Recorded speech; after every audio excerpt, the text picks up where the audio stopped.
Welcome to another episode of Real Estate Straight No Chaser with Al and Tara.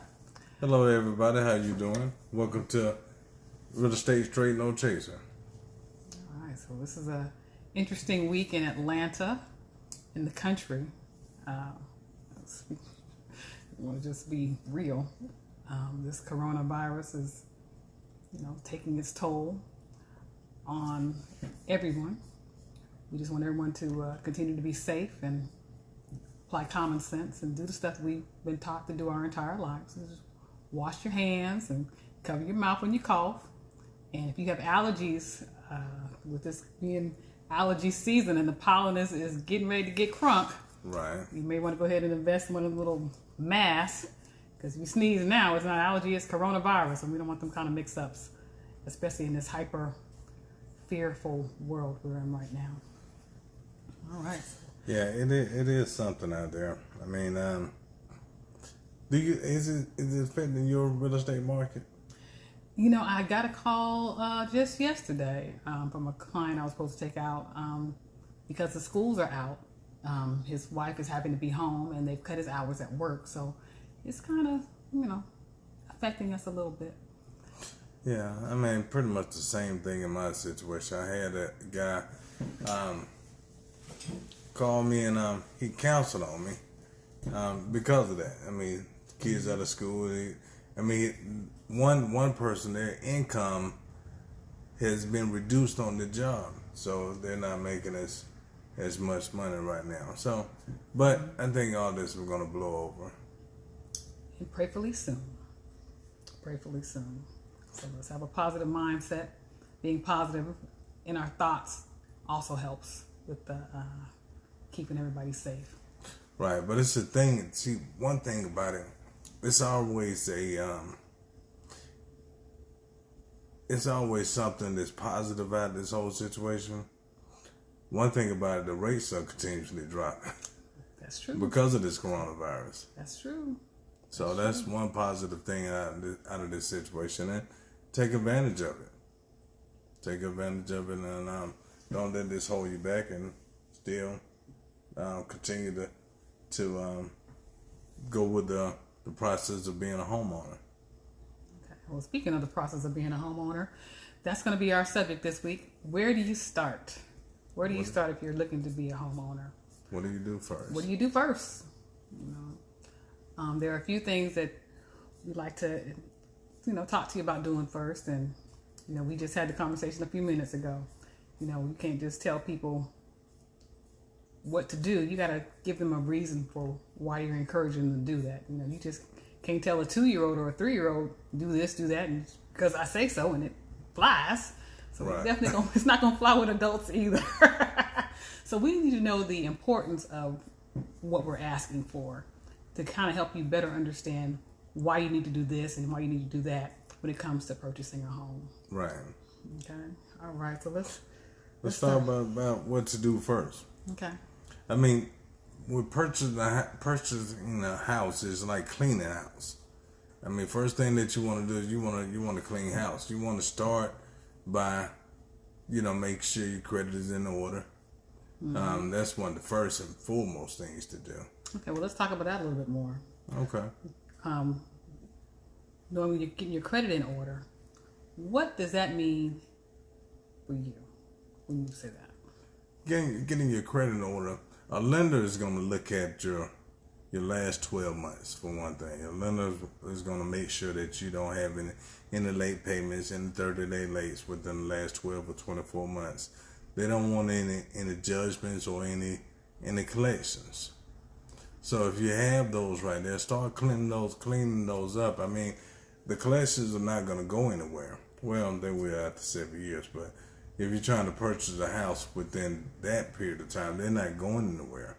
So you might as well just settle with your creditor and try to get everything paid. If your credit is bad, it didn't get there overnight, so it's not going to get to a point that it's going to be good credit overnight. You have to take time to go ahead and do it. And there's no better time than the present to start on everything. True. Now, with the last 12 months, wouldn't you suggest maybe contacting a lender first to kind of, because we can't really take it upon ourselves to know what lenders are exactly looking for in that credit report besides being current, and there might be some things you need to pay first that may build your scores up higher. I think maybe reaching out to a lender might be right. Reaching out to a lender would be one of the first steps. You have to make sure you find a good lender that's actually gonna give you the information that you need to get you from point A to point Z. But if you have any questions about any lenders, you can DM me or Tara, and we will direct. I mean, at least tell you what lenders that we suggest. Right. And the reason why 12 months of good pay history is important, another good reason, is because underwriters pretty much are putting themselves on the line. Right. As realtors, we're not technically tied to the deal once it closes, but lenders are. So the underwriter is making a decision based on your credit profile, based on your income, whether or not you're a good risk for repaying the loan. Right. Then you got to ask yourself this question. Would you lend somebody $300,000 if they don't have a good payment history? No. So they're not going to lend you $300,000 if you don't have a good payment history. So, I mean, it's simple.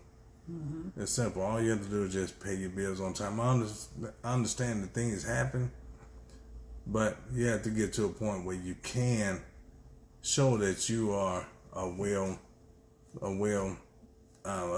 good client who asked you to purchase the property. Financially responsible. Right. And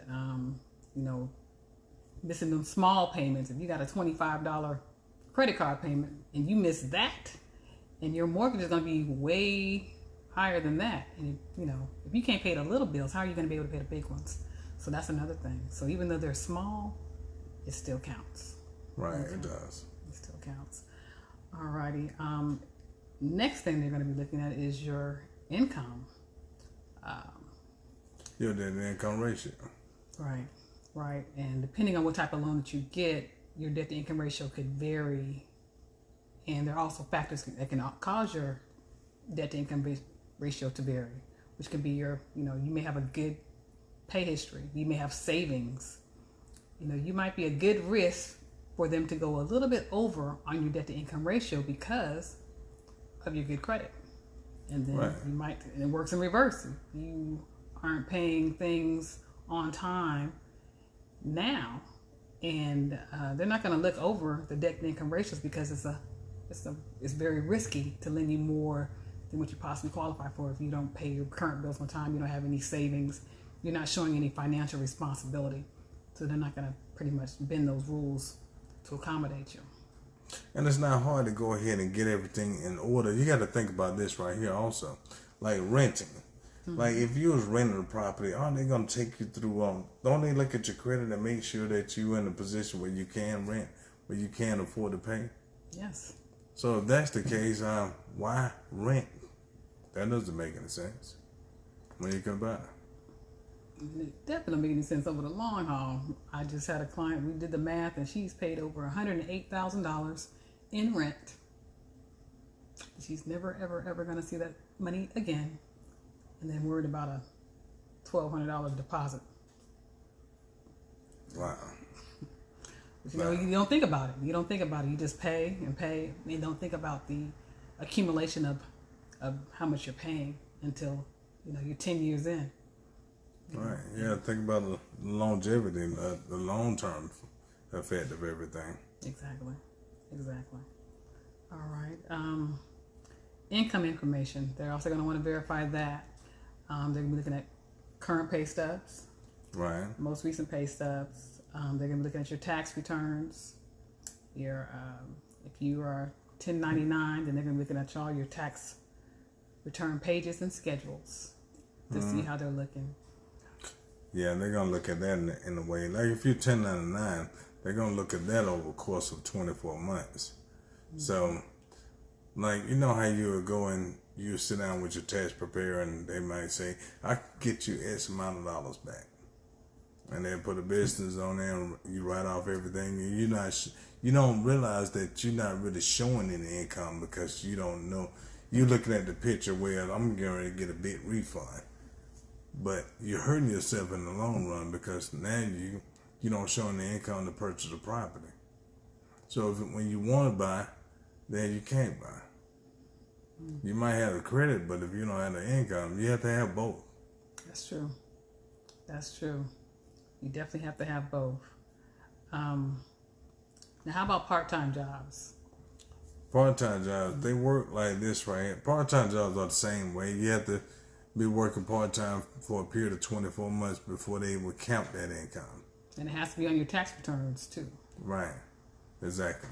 You can't have a part-time job where you're getting paid cash on the table. That's not going to work. You can't show that one. Open up a whole bunch of can of worms with that one. Don't do that. Yeah, so 24 months history in order to count that part-time tax reported income. And that's important too. Yeah, that is important. You do have to have this is all about the history. You have to have a 24-month history on part-time job, just like you have to have a 24-month history on a self-employed job. And now, as far as a wage earner, now a person that's a wage earner, you do have to have 24-month history. You have to have a 2-year history. But the thing is, you could have had 2-year history 3 years ago. And let's just say if you was a mother that you had a child and you wanted to stay at home and raise your children, but so you didn't work for 3 years because you was at home with your child. Now you enter the workforce and you're working, but you can prove your 24-month history by showing that you did work previously. Showing that you did work previously, all you have to do is be on your job for at least 6 months. 6 months and show 24-month history. Show that you did work in the past. Same line of work in the past. So you can't start a new career after you've been home 2 years taking care of your child. Right? It has to be the same line of work. Well, not necessarily. It has to be a career. Now, if it's not the same line of work, it's preferably the same line of work. But if it's not, it has to be for career advancement. You can't work at Checkers, then you go from Checkers to driving limos. That doesn't make any sense. I mean, but you're making the same amount of income. That doesn't make any sense. But if you went from Checkers to work for a limousine company and you making a whole lot more money, then it's for career advancement. That's a career advancement. Okay. So that's one thing that now you can't work from job to job to job to job to job, because I mean a different line of work, because that's not gonna look good. You're not looking stable. Mm-hmm. Okay. All right. We are definitely open for questions. So feel free to tap them in if you have any questions for us, and we're here to answer them. But I guess in the meantime, we'll keep rolling along. Right. Keep rolling along. We've tackled, I guess, the big thing that, looking at your credit, finding out what's going on with your credit, because like I said, finding it out now is better than, waiting until the last minute and stuff starts popping off on your credit report that you thought was done with and had no idea what it is. So jumping on that credit early is probably your best, not even probably, that is your best bet. And that's because, we want you to be secure in what you're getting ready to do. We want you to be knowledgeable about what you're getting ready to do. And knowledge is power. So you don't want to wait till the last minute to find out what's going on with your credit, because, there's errors and stuff that we may need to tackle in advance. Right. And then if you're not sure of something that's reference to your credit, instead of having a hard inquiry at that time, you can go to Credit Karma. And then you can at least look for free. You can look and see what's on your credit. You need to look at all 3 bureaus. Right. Only thing about Credit Karma is only going to give you 2. Oh, so we need to get that third one. Right. That's where the lender is going to come in, where they're going to pull your credit they're gonna do a tri-merge credit report. It's gonna give you all 3 credit bureaus. And so I've had a couple of clients in the past. Credit reports pretty much differ. They're gonna have some stuff the same, but then sometimes they have little perks and stuff that are not the same on all bureaus, which is why your score is pretty much not the same Right, on all bureaus. Doesn't it go by pretty much where you are located compared to the credit bureau that bounces off first? Have you heard I that? mean, yeah, I mean, you're gonna have all 3 bureaus. Just like Equifax. Equifax is based in Atlanta, Georgia. Mm-hmm. That's pretty much the southeast United States. But then you have TransUnion and you have Experian. If I'm not mistaken, TransUnion is on the West Coast and Experian is the Midwest. If I'm not mistaken. So, like a lot of companies, they might not report to Equifax. They may only report to TransUnion and Experian. Some companies might only report to one bureau. So that's why your credit score is going to vary. It's going to look like your credit score. Have you ever seen a credit report where a person might have a 700 credit score with Equifax? Then they're on the Experian, they have a 605. You'd be like, what's all that about? Yeah, I have. Yeah. I mean, that's because each bureau does report differently. And like you said, and not everybody reports to every bureau. Right, exactly. So that's the difference for the change. So like I said, with the lender, they're going to pull all 3. So it's best to know what's going on in all 3 so you're not taken by surprise. And they're going to take the middle of all 3 scores. Exactly. All right. And that's what they're going to go by. But if anybody have any questions, please feel free to DM us. I mean, we're offering this right here for you. So we want you to have questions. We want to entertain your questions. All right. And questions are important. They are important, and there's no question is too dumb. Exactly. Yeah. So yes, we're all about learning and working together to make everybody's life better through home ownership. Yeah, and don't let the coronavirus slow you up from doing that. Yeah, because mostly everything's done remotely anyway. Right. You're uploading your own pay stubs and yeah. So you're not actually in contact. Right. With anybody. No, not initially. So yeah. So don't let it slow you down. You know, we're all gonna get through this. We're gonna get through it. We will. Yeah. Okay. Well, Tara, that's been a good, informative episode. I hope everybody learned something, and I hope everybody taken to toe what we say. Yeah. And stay tuned for another great episode of Real Estate Straight No Chaser with Al and Tara. We'll be here on the 1st and 3rd Sundays. Feel free to reach out to us during the week. If you have any questions, feel free to reach out to us anytime you have any questions, and we'll definitely make sure to get answered on the show. Have a great day. Be safe, and we'll see you next. And stay corona free. Yeah, that's important. See you next Sunday or first Sunday. First Sunday. First Sunday. Everybody take care. Bye-bye. Bye-bye.